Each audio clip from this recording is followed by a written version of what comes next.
Let's head around the Inside Politics table, ask our great reporters to give you a little sneak peek at tomorrow's news today. Nia Malika Henderson? Speaking of Iowa, Iowa, of course, is a largely white state, but there are African Americans there. About 3% of the population is African American. And in 2008, 4% of the caucus goers in the Democratic caucuses were African American. Obama won about 70% of those. And Clinton is taking a page from Obama's playbook, trying to court those African American voters.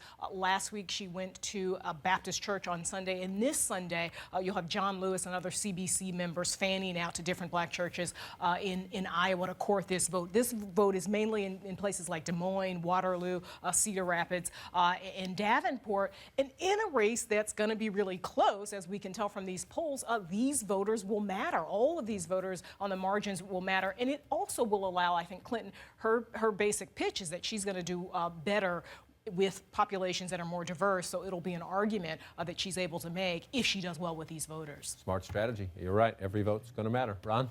Remember Mike Glover, our colleague at the AP? Sure do. The legend in Iowa politics. I talked to him, as I always did. My first stop in Iowa, as it probably was yours, is always to sit with Mike Glover, even now that he's retired. And he's going to do something Monday he's never done before. Now that he's a retired AP journalist, he's going to caucus. And he's going to caucus with the Democrats. And his mindset, I think, is might help us kind of understand why the Democrats are kind of tortured in Iowa between their head and their heart. He says for the longest time he was going to support Hillary Clinton. She was the inevitable nominee in his mind. All he cares about is the best candidate beats the Republican nominee. But then email happened, and he started trusting her credibility a little bit. But mainly it was Donald Trump. If Donald Trump's going to win the nomination, Mike Glover suggests, anybody can beat him on the Democratic side. So now maybe I can go more towards my head.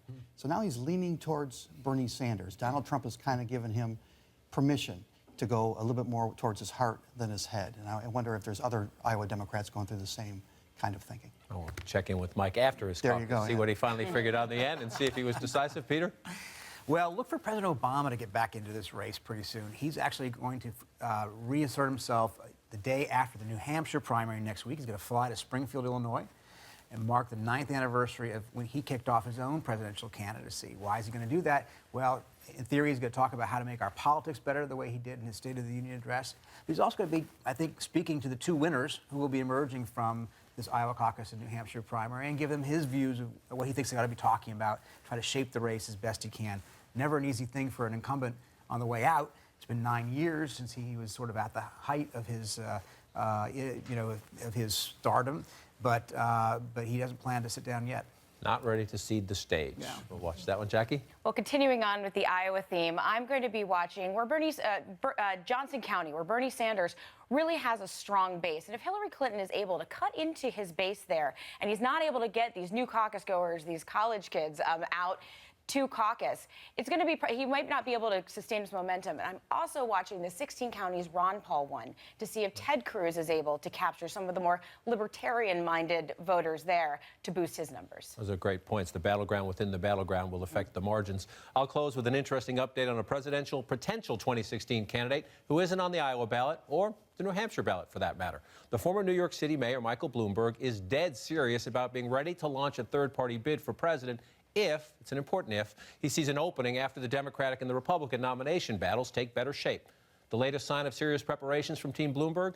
Conversations with the veteran elections law attorney Trevor Potter, who was general counsel for both of John McCain's presidential campaigns. A source familiar with these conversations tells CNN Potter is being consulted by the Bloomberg team about election laws, including for an independent or third-party guy, the critical issue of ballot access.